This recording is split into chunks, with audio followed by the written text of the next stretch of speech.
State and Georgia here, but you're the third team. So in every decision we make, we try and keep you on that same level, whether it's hospitality, the facilities we have. I think the Weston's worked out well. This is our first year here. So again, welcome to everybody. Also want to welcome Gene Smith, Ryan Day, Josh Brooks, and Kirby Smart. And compliments to both Josh and to Gene, as well as Ryan and Kirby. The players this year have been outstanding. You can tell why these teams are successful. The character that they exhibit, when you see the kids and you say hello, they look you in the eye. We haven't had any problems this week. So I really want to compliment them. Also want to welcome Bill Hancock and thank Bill for the opportunity 9 years ago to have the Chick-fil-A Peach Bowl join the CFP. And we held the first game in the CFP back in 2014 with TCU and Ole Miss. Welcome to Bob Schuler, our chairman of the board, and also to Joe Saraceno and Andrew Cathy of Chick-fil-A. Chick-fil-A now is the longest title sponsor in bowl history. So 26 years of being a partner of ours, and we've grown together in a successful partnership. I think it's probably the most interesting and probably successful sports marketing business story that can be told. I've been in sports for 44 years. But I want to thank all of you and express our attitude of gratitude. I'm very competitive. For those of you who know me, it's one of the reasons where we're standing right now. I told my board back in 1998 when they started BCS, my job was to get us in the BCS. And I failed, but we came around, brought the College Football Hall of Fame here, started the kickoff game format, and wound up in the CFP in 2014. So we finally got there. Little history. We're the 9th oldest bowl game in the country. We're the first charitable bowl game ever created. Lions Lighthouse created us back in 1968. This is our 55th bowl game.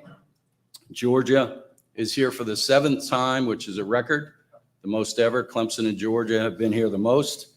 This is Ohio State's first time to play in the Chick-fil-A Peach Bowl.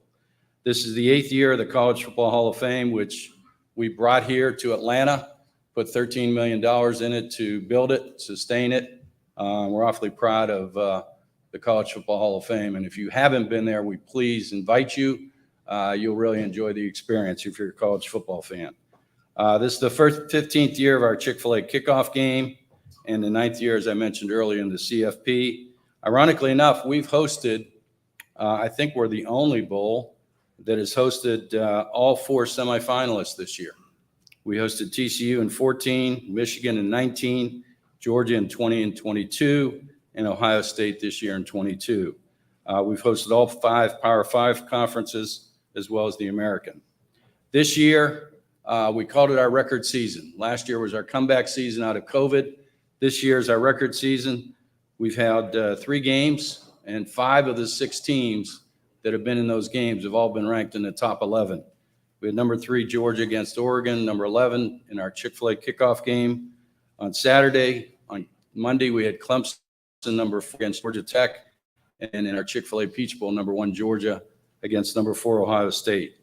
Cumulatively, we've had 200,000 fans who have gone to those 3 games, which I don't know any other city that has that kind of attendance.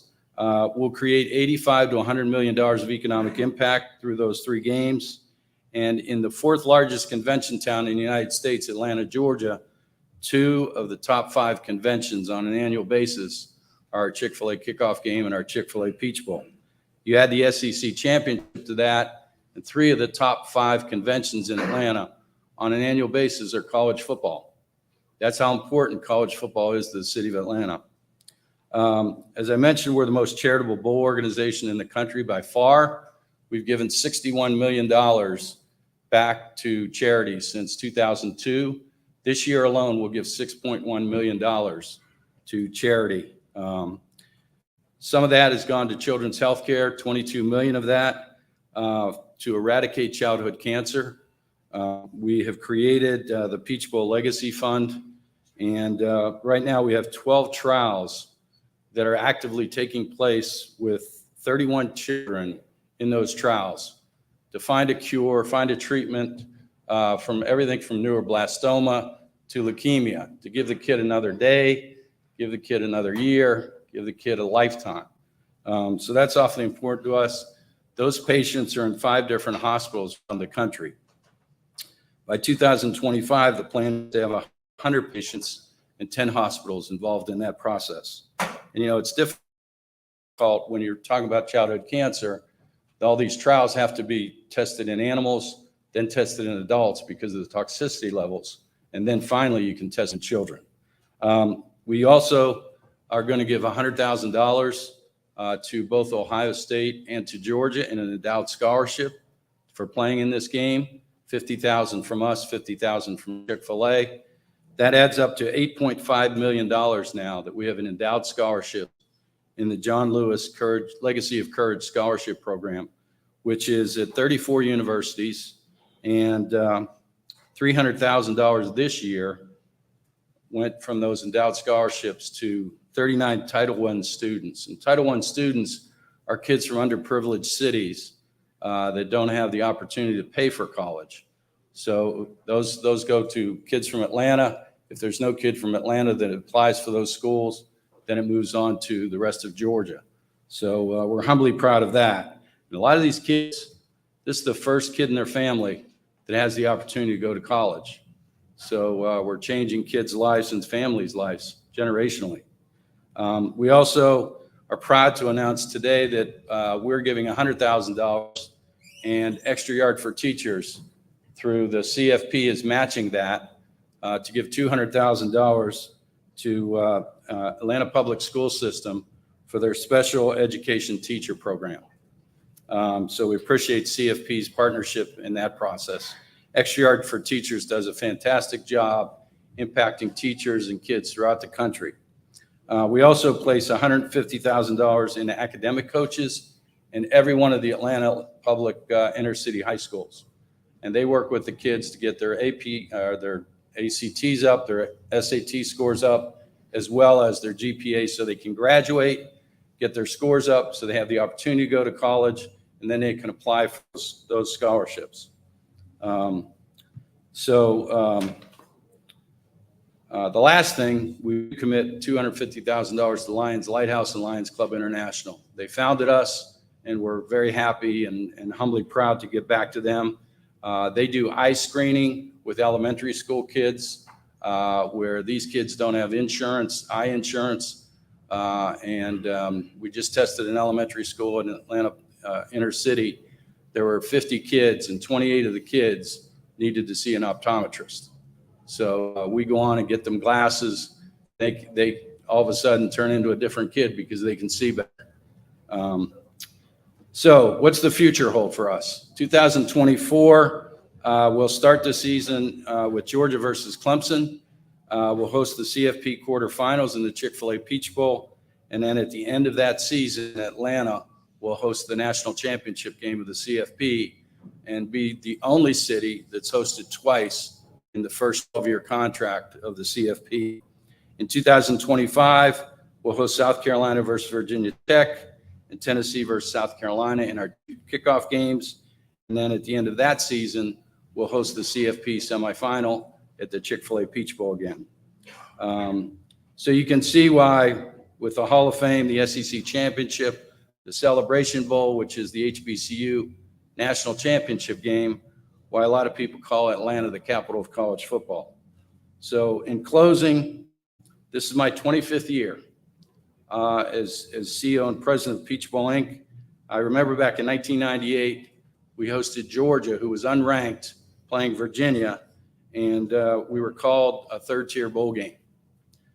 So it's very rewarding, and I want to congratulate our staff, which is the best in the business, the best volunteers in the bowl business, the best board. We have the best venue, the best city and state to do this, the best title partner, and the best fans who consistently sell us out. We now have sold 22 of 25 games for sellouts. So hosting the number one in the country, Georgia, 25 years later from that 1998 when we were called a third-tier bowl game is awfully rewarding to all of us. So with that, I'll wish you a happy new year and hope that all of you enjoy the journey. Thank you.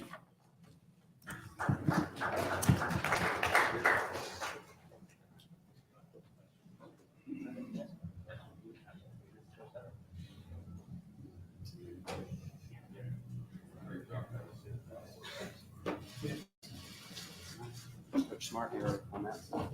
Right here. All right, at this time, we're going to welcome our head coaches. Joining us now is Ohio State Buckeyes head coach Ryan Day and Georgia Bulldogs head coach Kirby Smart. We'll start with opening statements with you first, Coach Day, and just give us your overall experience. How has bowl week been for you, and maybe how does that compare to bowl trips you've had in the past? Yeah, it's been a great week for our guys. Got down here Christmas night and have had a great week. I think everything here has been very convenient for our players. Staying over at the Omni and then just making the quick trip over to Mercedes-Benz Stadium, right around the corner.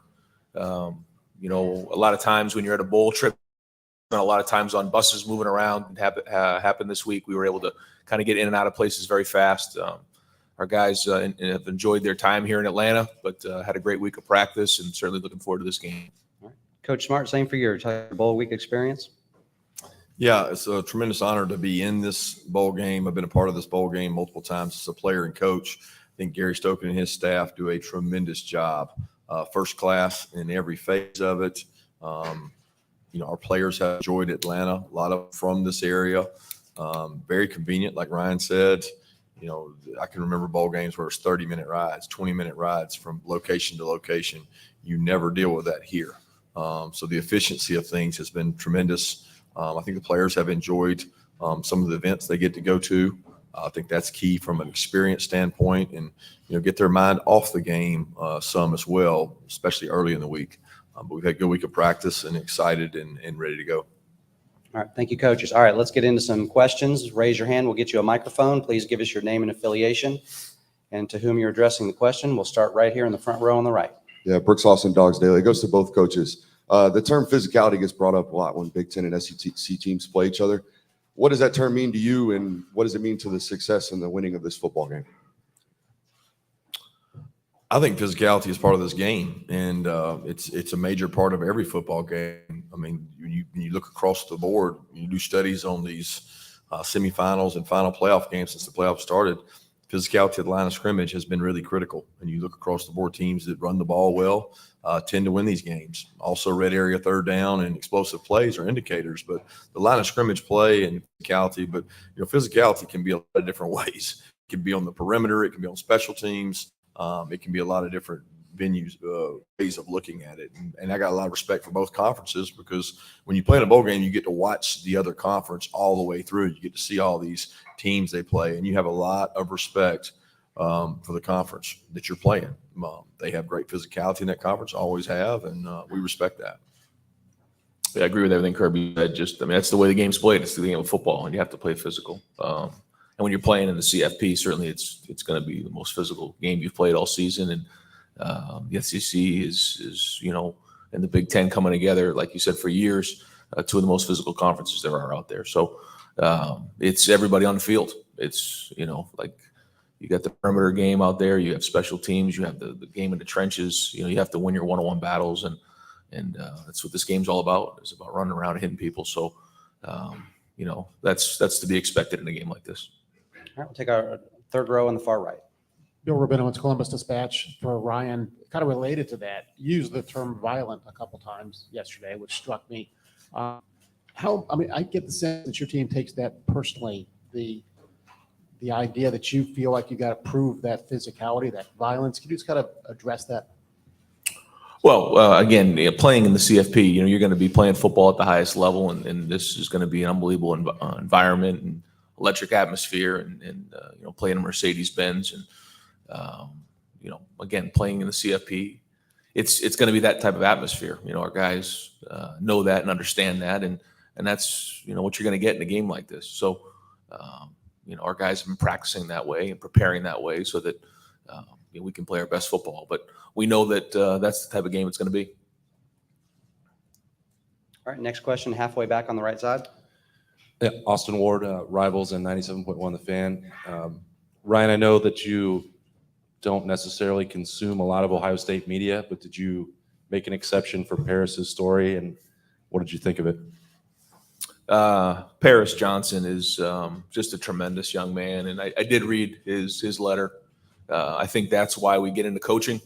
I think in today's day and age, there's a lot of things that happen. There's a lot that goes into it, but to spend time recruiting Paris during that, like he said in his letter, Urban started recruiting him, and then I came in and kind of took it over, and then Paris, and his mom went on that whole journey to go, see a lot of different schools, but ended up back at Ohio State. And then to see his growth, what he's done on the field, off the field, his impact at Ohio State has been tremendous. And that's the reason you get into coaching, is to have an impact on young people, and winning just allows you an opportunity to do that more and more. And proud of him, and I thought it was well written. All right, next right here in the front row on the right. Evan Kroll, Dogs Daily. This question goes for both coaches. These two programs have a lot of history, and they are often in the same circles, recruit the same caliber of players annually in the top 5, but haven't matched up in a while. What does it mean to both of you to finally be able to step in between the lines and have these programs face off against each other? All right, Coach Smart, with you, please. I'm excited for our kids and our opportunity. The two brands of both programs speak for themselves. I think everybody in the country knows the kind of football they've played and we've played here recently, and it's really about them. It's not about us as coaches. It's about the opportunity for the players to go out and play in what's going to be an incredible environment. And that's what you choose to go to Ohio State or Georgia for, is to play in games like this. So I'm excited and happy for them. And I have so much respect for what Kirby's done and what he's built, and winning the national championship last year, and certainly his team's played unbelievable this season. So, when you look at the beginning of the year, you say to yourself, okay, where are we going to see ourselves in December? And this is the exact situation we saw ourselves in, and we knew that Georgia would be right here, and they do an unbelievable job of recruiting and coaching and playing. So, here we are. All right, next question, all the way back on the left side, please. Yes, Dom Taberry, WBNS TV in Columbus. For both coaches, beginning with you, Coach Day, what concerns you the most with the Georgia defense? On the other side, Coach Smart, what concerns you the most with Ohio State's offense? Yeah, anytime you get to this level of football, you're going to be playing against complete teams, and Georgia's defense is complete. They have really players in the back end, very, very talented, highly recruited, and been developed at a high level with tremendous scheme. And then when you go into the front, athletic linebacker who's in run sideline to sideline in their front is powerful. So, you see the statistics, you see the way they played all year. So they're a complete defense. But, when you get to this level of the CFP, that's what you're going to get. And that's the biggest challenge. So, we have to execute at a high level. All right, next one was over here. Okay, yep, there we go, back here. Yeah, Clay Hall, ABC 6, Fox 28, Football Fever in Columbus. To both coaches, could you talk about the standards and expectations of your respective programs and how you've adjusted to the pressure that's involved with that task?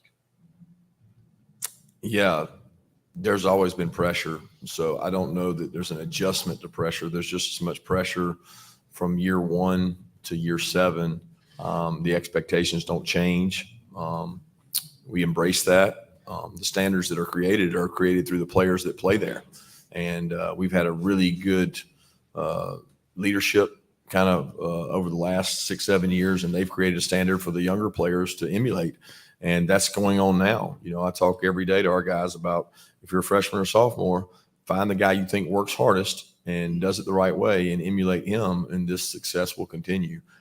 There's no entitlement, and you work really hard at what you do. But the standard doesn't change. Players change. And each year, maybe your identity changes, but the standard doesn't change. All right, next right here. Ryan, could you speak to that? Sorry. Yeah, same thing. I mean, the expectations at Ohio State and Georgia are the highest level, and we embrace that. Our players embrace that. That's why you come to Ohio State, is to be in situations like this and playing games like this and go compete for a national championship. So we talk about that in recruiting.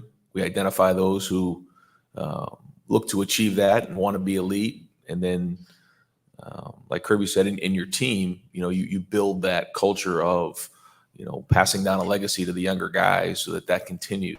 And that's been going on here for a long time at Ohio State. Okay, third row on the right. Mark Weiser, Athens Banner Herald. Kirby, we saw you and your players doing yoga at the end of practice yesterday. Is that part of your typical game week, and what do you see as the benefit of it? Yeah, we've done that every Thursday the entire season, and we didn't want to change that tradition. The players have embraced it. We've cut practice on Thursday throughout the year to go down on their GPS numbers. And so Caroline Ward, who her husband's one of our physicians, team physicians, she does the yoga, and the players really like it. It makes it feel better, a little more refreshed. So I think it's important recovery standpoint. All right, over here, fourth row on the right. Joey Kaufman, Columbus Dispatch. Ryan, we saw Mayan back at practice yesterday, and he wasn't feeling well early in the week. How's he look? How's he feeling the day before the game? Yeah, back to practice yesterday, so he'll be ready to go. Here we go. Hey, Allison Mastrangelo, WSB in Atlanta. Kirby, we keep talking about how some of your guys have been here before. So what have you seen from the guys that have kind of been through this playoff run? And maybe we've noticed maybe leadership, characters that you've seen from them this week. Yeah, I think the guys that came into the season as leaders that had played quite a bit, they've been that way throughout. I don't know that it's any different for the 20 days since our last game.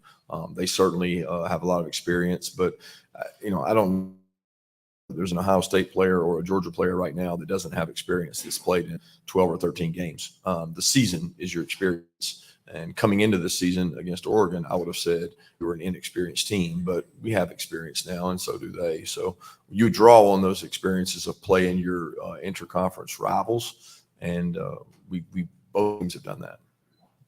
All right. Third row left here. Doug Lesmerises, Cleveland.com for Ryan. I know you're focused on your game, but there's two Big Ten teams playing in semifinals. That idea, what have you seen from the Big Ten in your time as a head coach in terms of the overall level of play? And what do you think it means for the Big Ten to have both Ohio State and Michigan in semifinals this year? Well, I think it's very important for the conference to have two teams in the CFP.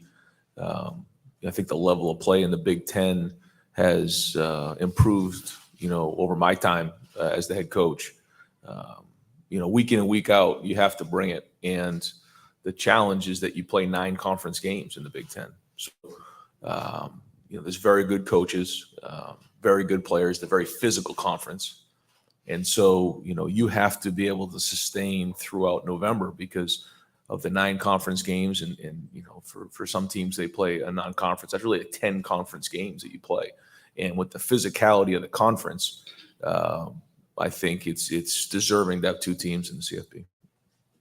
All right, next we'll go front row on the right. Yeah, Brooks Austin with Dogs Daily. It's for both coaches again. You guys are obviously strangers on the field, but you bump heads all the time on the recruiting trail. CJ Stroud, most notably, Coach Oandui, Damon Wilson as of late. What have you learned about your opponent, I guess, on the trail, and maybe something you admire or have taken from them? All right. Coach Smart.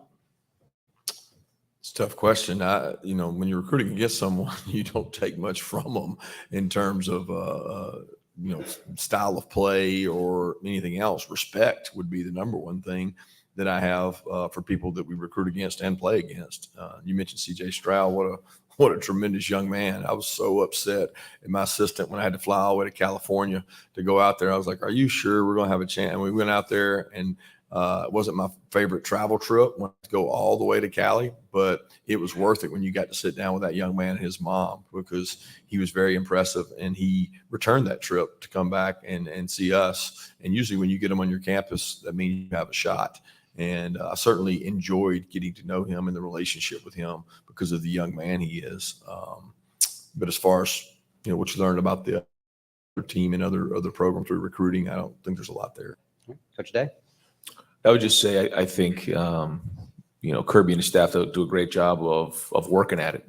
I think when you have such great players in the state of Georgia, the easy thing to do would be just to assume you're going to get those guys. They don't do that. They work really hard at it. They grind at it. They no stones unturned. So when you're recruiting against Georgia, you got to bring it, and they do a great job of that. All right, all the way back on the left here. I'm Finn with Omni Hotels and Resorts. For many high school students, playing football at a college level is a dream opportunity. What advice would you give to upcoming recruits looking to be recruited by a big program? Coach Smart? Play hard, get seen.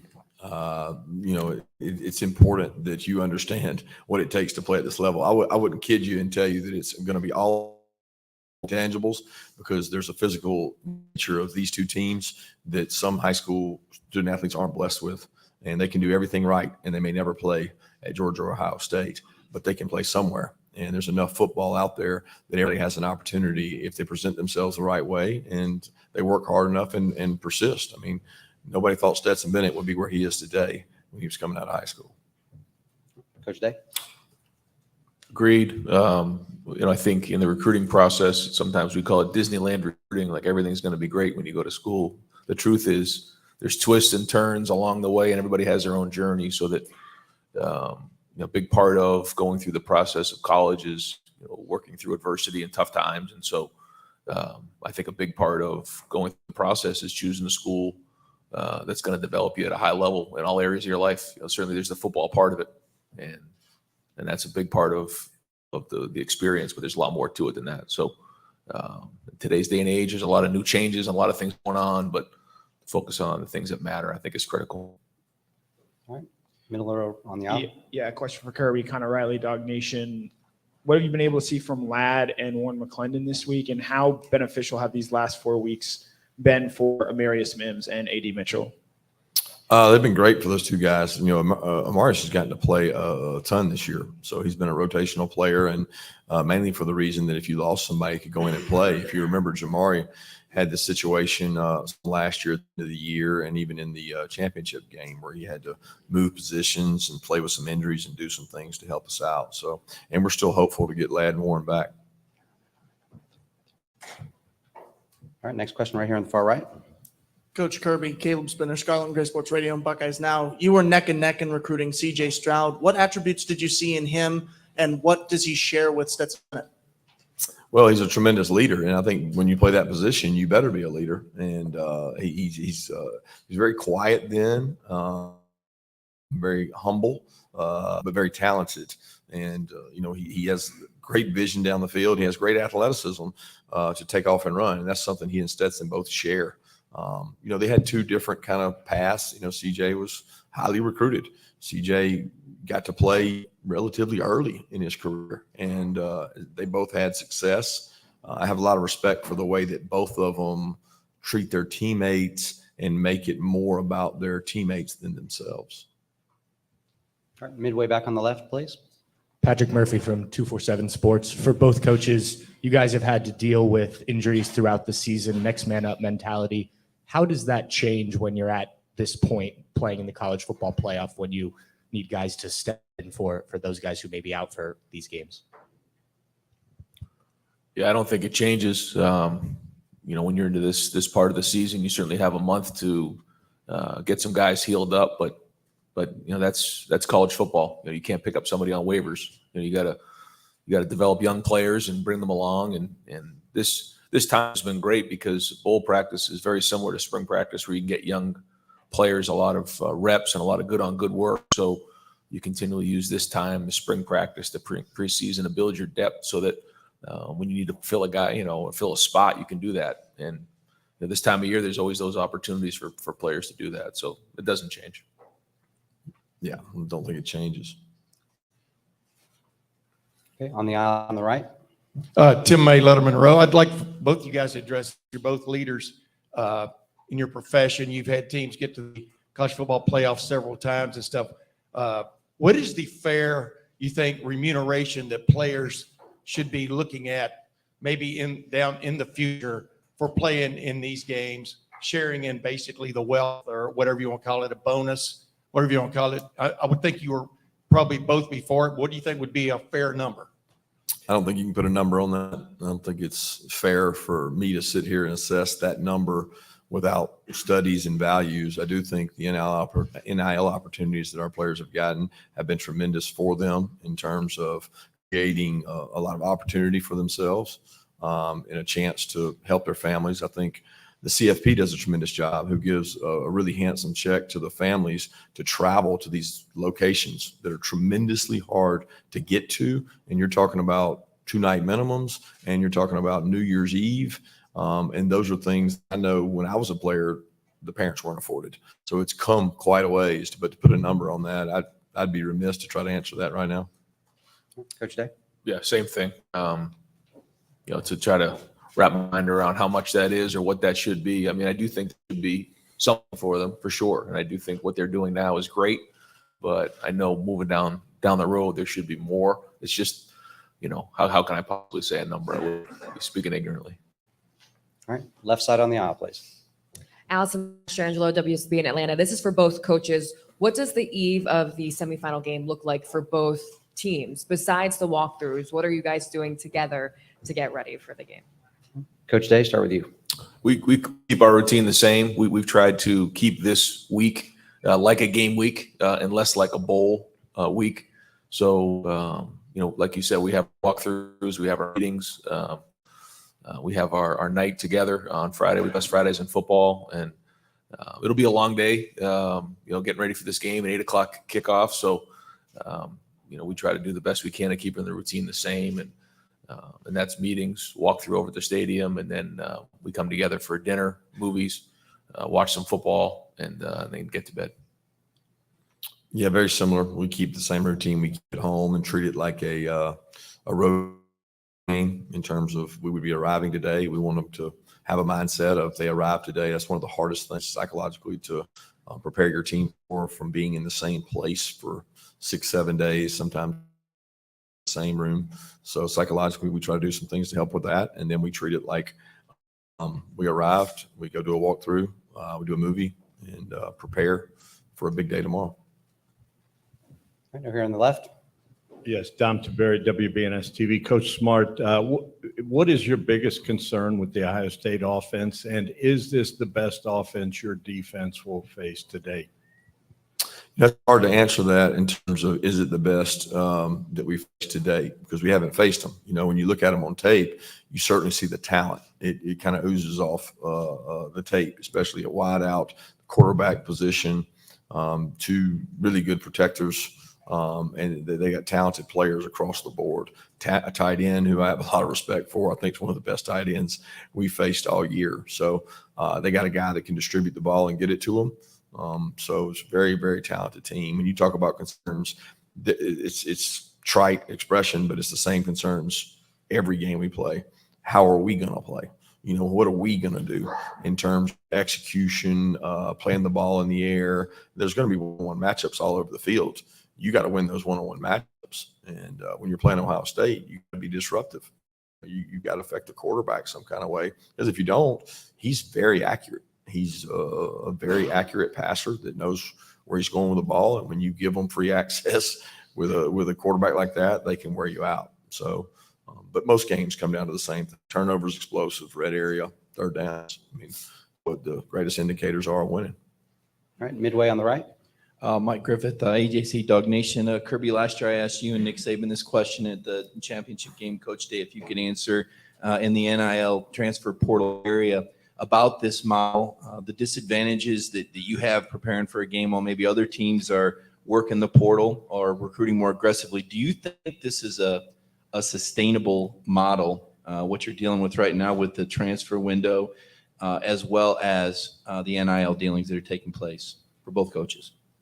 Yeah, it's sustainable. I don't think there's any question. Is it sustainable? Because there's nobody that's going to weep and cry for the teams that are playing in the playoff because they're playing in the playoff. There's nobody that feels sorry for us. I mean, we get advertisement galore on ESPN. We get opportunities like this. Our kids get to play in front of the largest viewership. The value you get in that in terms of recruiting or transfer portal, if that's what you choose to do, then you could get plenty of time to do that.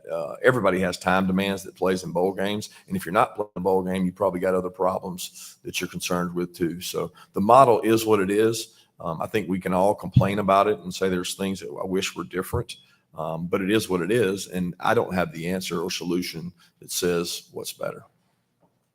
Agree with everything Kirby said. You know, the best recruiting is winning. So, you know, I think that's one of the best things about being in this situation is you get all the exposure for recruits and their families to see. You come to Georgia, you come to Ohio State to go play in the CFP. Well, here we are. So, you know, I think when you make decisions on changing things or moving things, the ripple effects don't get recognized for at least a couple years down the road. So early signing day, portal, NIL, all these types of things, you don't see them shake out for a couple years down the road. So I always caution about changing again and keep continually, you know, making all these changes because it just disrupts how things are being done. So, you know, we move forward, we have to make sure that we're really smart about the decisions that are made, changes that we make. Row on the left here, please.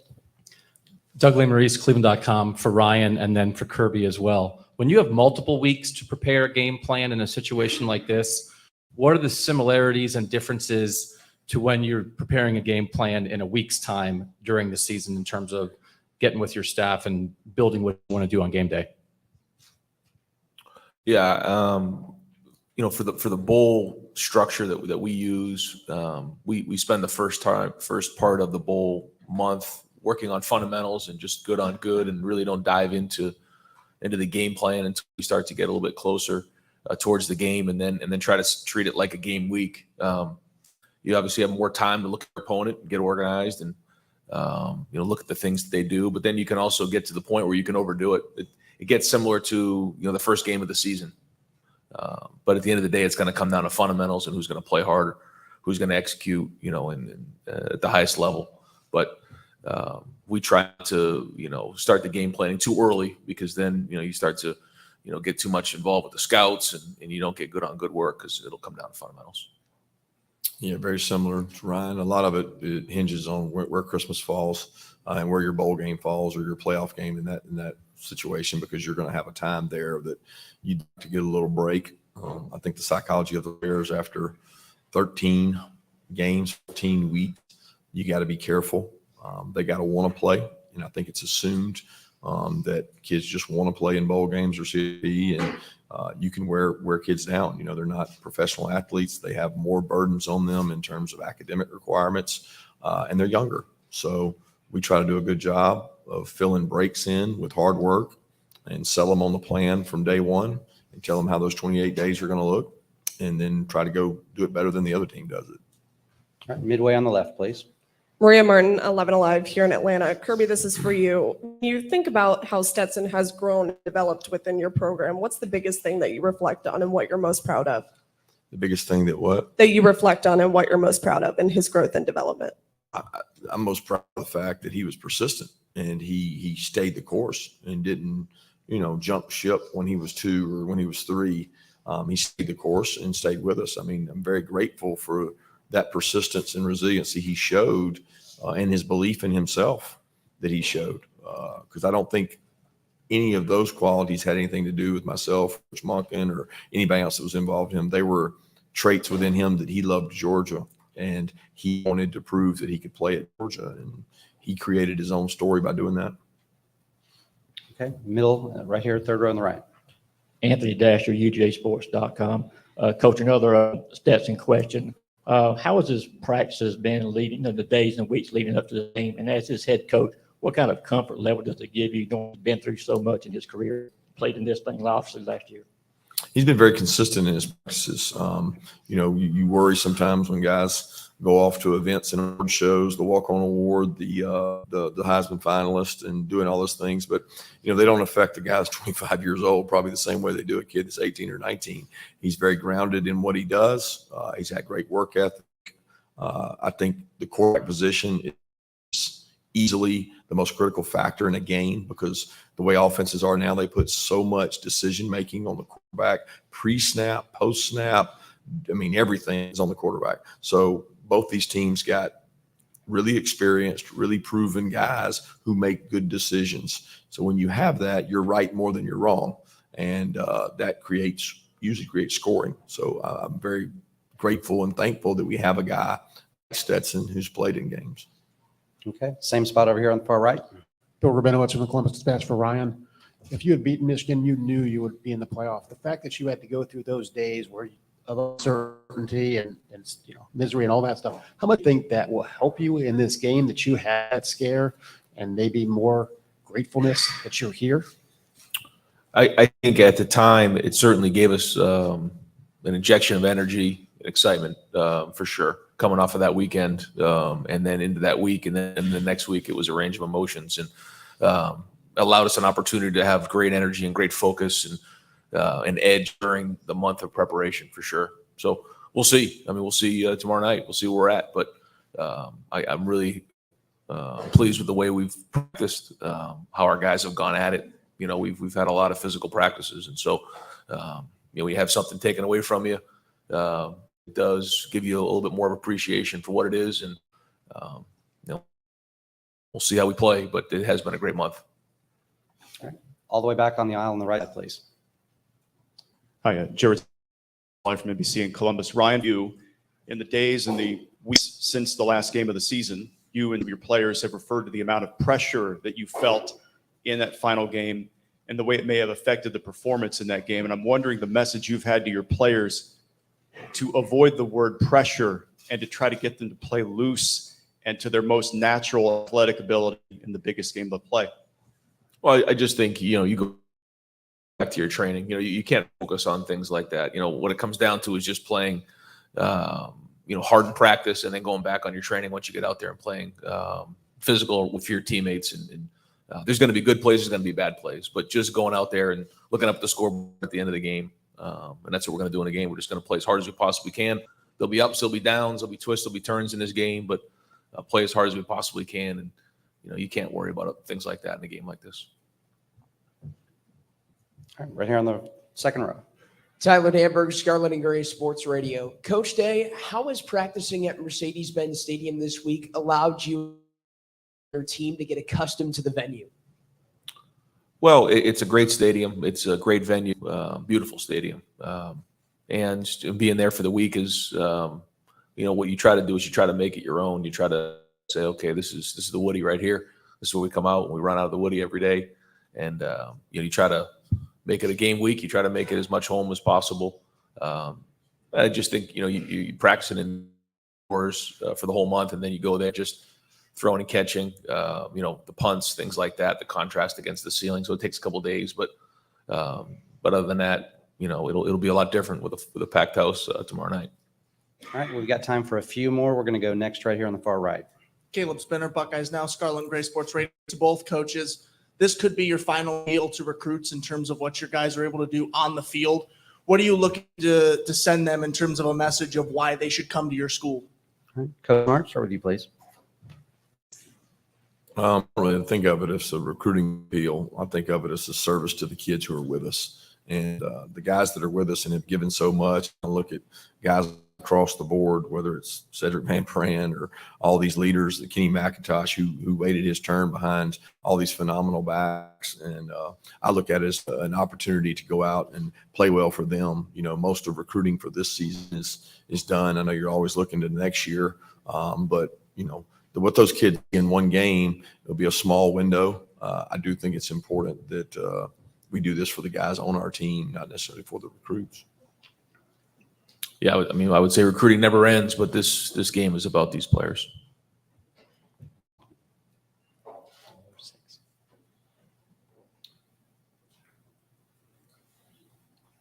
One more.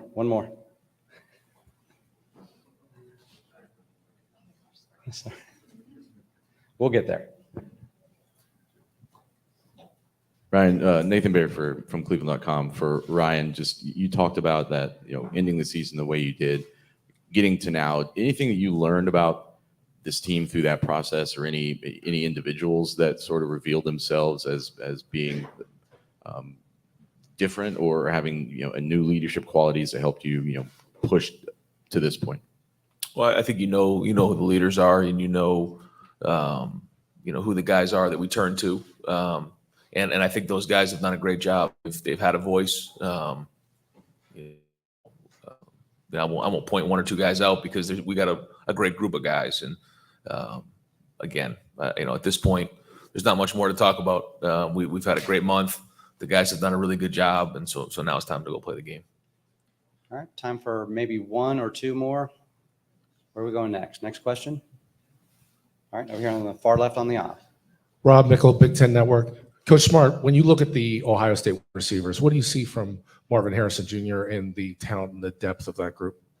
Elite ball skills, playmaking ability. Those guys grew up under a system of wideouts that were just tremendous. And you look at it and say, if I get to play behind some of the guys they've had, you know the training they've had, you know who they've been able to watch. And across the board, they've got size, physicality, ball skills, vertical speed, all the qualities you want in wideouts. They recruit outs at a high level, and you see why when you see the guys they're playing with now. All right, we'll take our final question midway back on the right, please. Yep. Bill Troche of Sporting News. This is for Kirby.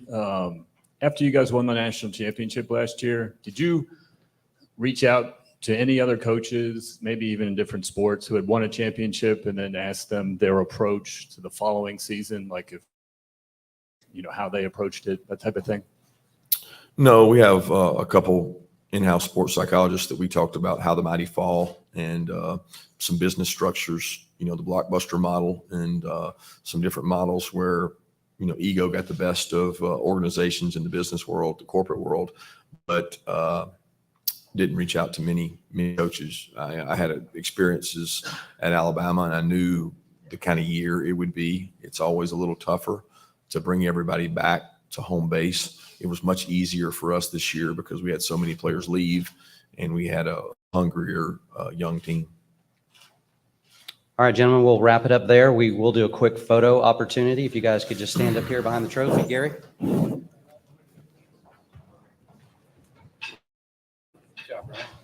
Okay, so we're going to start with the stills in the front, please. All right, guys in the front, if you could get your shot and then kneel, please.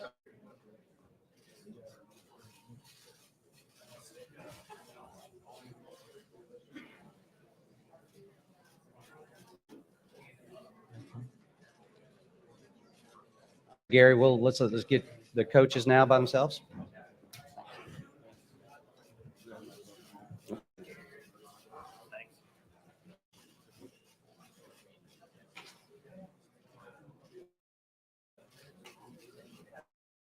All right, a couple more.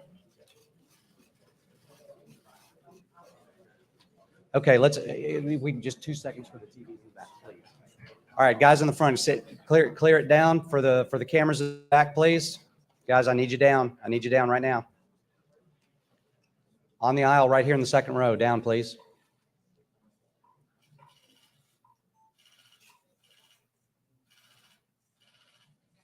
All right, that'll do it. Thank you very much, gentlemen.